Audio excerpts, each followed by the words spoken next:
Hi readers, Chris here. Welcome to my bookish channel, and today I'm going to be doing a full-length review, a breakdown of Our Crooked Hearts by Melissa Albert. This book is an advanced reader copy, you can see right here. It comes out next month in June, and this was sent to me so kindly by Flatiron Books in exchange for an honest review. I already talked about this book a little bit in my April wrap-up. Yes, I finished this book back in April, but because someone sent it to me, I wanted to take the time to do a full-length breakdown of what I like about this book, or don't like about it. This is going to be a full-length review, and it's going to be non-spoiler. I'm going to talk about the same three things I always talk about: world building, characters, and plot. So let me dive right in with world building.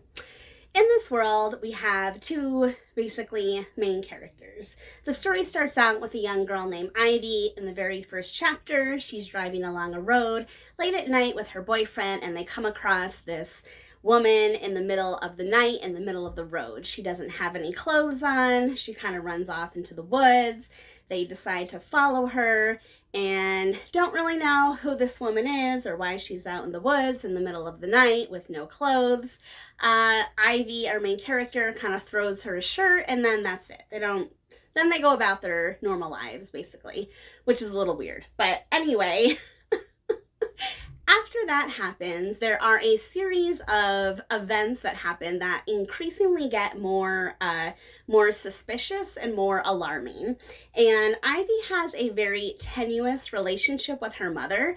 There's very clearly something going on with her mother, which I will talk about a little bit later, but Ivy's trying to figure out what is going on. So as far as like the world building goes, there's really not much here that I can even talk about.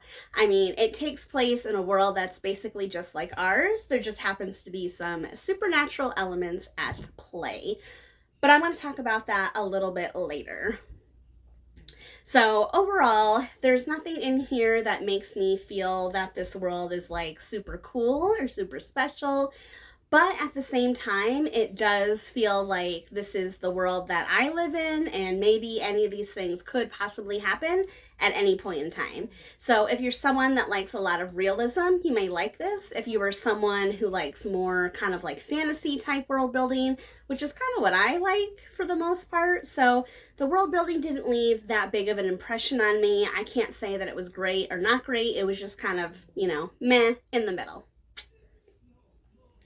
So let's talk about our characters now. So like I mentioned before, Ivy is set up as the main character of the book, but there's also kind of a second main character, and that is Ivy's mother. Now, Ivy's mother, this is kind of where I don't want to call it an issue because I did like this book and I do enjoy it, but I feel like the book spends way too much time talking about Ivy's mother. So this book is basically told through two different timelines. We have the quote-unquote present timeline, and that is Ivy's story. And then there's a series of flashbacks. I shouldn't even say series. There is a ton of flashbacks that are all about Ivy's mother. Her mother's name is Dana, from when she was a little girl. So through half of this book, we are following Ivy as she's trying to figure out all these things are happening around her. She knows that her mother has a secret, and she's trying to figure it out. So she's kind of like, quote unquote, going down the rabbit hole, trying to figure out what is going on with her mother. Like, what did her mother do? Why does it feel like she can't connect with her mother? She feels like she's always at a distance, etc., etc. And then instead of figuring that out with Ivy, we, the reader, learn what happened through these flashbacks. So it's basically every other chapter. Every other chapter is a flashback. So it makes it feel like Ivy's mother, Dana, is almost more of a main character in this story than Ivy is. And that's not necessarily like a bad thing or a good thing, it's just a thing. But I do feel that because there are so many flashbacks, and because we learn what's going on before Ivy learns what's going on, like, we don't get to go on that journey with her. So Ivy is on this journey of discovering who she really is, who her mother is, who her family is, we don't get to go on that journey with her. We see it happen and we know what's going to happen before it happens to Ivy. So I feel like that takes away a bit of the mystery, and it takes away a bit of the ability to really connect with Ivy. To me, the best stories are like when you can discover something with a character. So, like, I don't want to compare it to fantasy, but I don't know a better comparison. If you take a story like Harry Potter, you have a main character, Harry, who doesn't know anything about the magical world, and as he discovers things, we, the character, discover them. In this story, Ivy is kind of like a Harry Potter character where she's discovering things and trying to figure them out.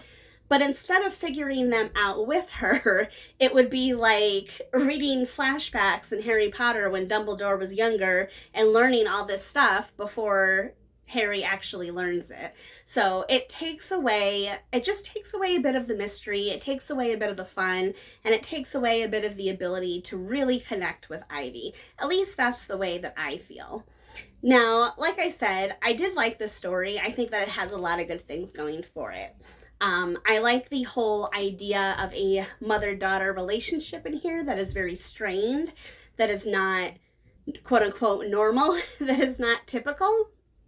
Like, there's still obviously love there, but there's so many secrets and so many mysteries that it prevents the two women from like really forming this strong bond that a normal mother-daughter relationship would have. So I think that was really cool and a really great way to explore something that, like, I don't read a lot about. I would say I don't read a lot about it.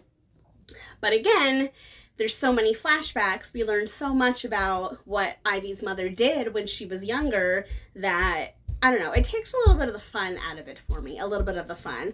Like, obviously, I loved all those things. I love seeing Dana when she was younger and her little friends and everything that they did together. But, I don't know, it just made, the whole setup was like way too obvious. Way too obvious. It basically, it's no secret that like there is witchcraft in this book. It's no secret. It sounds like a spoiler, but it's not. They pretty much just give it away in the very, if not the very first chapter, like very quickly into the book. We know that's what's going on, but instead of just like saying that and moving on, they kind of drag it out a little bit. So again, we, the reader, already know what's happening. We already know what's going on. So why can't you just move past that a little bit? But anyway, it sounds like I'm complaining a lot, but I don't want it to come across that way. It's just my constructive criticism of this book. Okay, so I kind of talked about characters and plot mixed in there a little bit, but I'm going to circle back to plot now and say a few more things about that. So again, the overall plot of the story is that we have Ivy and all these mysterious things start happening to her. For example, she finds like a dead rabbit in her yard. Her mother and her best friend kind of have this like little herbal boutique. She finds a dead rabbit there. All this weird stuff starts happening. She sees her mom like burying a jar in the front yard. There's this secret box, lockbox in the closet. There's just all this mysterious stuff going on, and Ivy is trying to figure out what the heck is going on. Oh, and also on top of this, and this is another thing I was kind of iffy about, she also has this neighbor who she has like a weird relationship with, because this neighbor, this boy who lives across the street, seems like he's in love with Ivy. It seems like he knows her from a past life, but she doesn't remember him, or she doesn't remember like having a relationship with him. And obviously that is something that comes into play like a little bit later on in the book. But part of me feels like it was just tacked on so that this book could have a bit of a romance.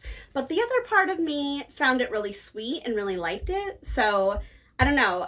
I had a hard time with that one because, again, part of me liked it because the guy that she's with in the beginning of the book is like a real jerk. So obviously I don't want her to end up with that guy. But then the other boy, the neighbor, I don't know. It seems a little silly, but I also kind of like it. So I don't know. Take what you will out of that one. So the other things I liked about this book are all of the supernatural and witchy elements. I love that stuff. I live for that stuff. I'm a huge fan of fantasy, witches, vampires, whatever, just throw it at me. I love it. So all of the things that are like witchy in this book, that's the stuff that I really, really love. So if you are someone that is into that stuff, I would say definitely give this book a try. Yes, it has some flaws. Yes, it was not mind-blowing, but I still enjoyed it, and I would still say that it's worth giving a try if you're into that sort of thing. If you're watching this video, you are in luck today because we have a rare, very rare appearance by my old lady, Snowball. Snowball normally does not like to be in videos. She doesn't like getting pictures done either, but she came over, so I'm gonna pick her up so she can say hello. If those of you have been watching my videos for a while know that she had a bit of an infection a week or two ago. It was actually on her cheek over here, and she had a little bit of an operation to get her cheek fixed up, but as you can see, it's looking so much better. Yeah, you're doing so much better, aren't you, Snowball? So she just had to show off how sexy she was looking. Huh, baby? Oh, you're a good girl, my old lady. So those are my thoughts on Our Crooked Hearts. This will be available next month on June 3rd, I believe it comes out. I believe it's June 3rd. If not, I will correct it when I edit this video. But if you enjoyed my rambling, please give it a thumbs up. If you're not already, please subscribe to my channel for more book reviews and more ferret fun coming your way soon. All right, everyone, happy reading.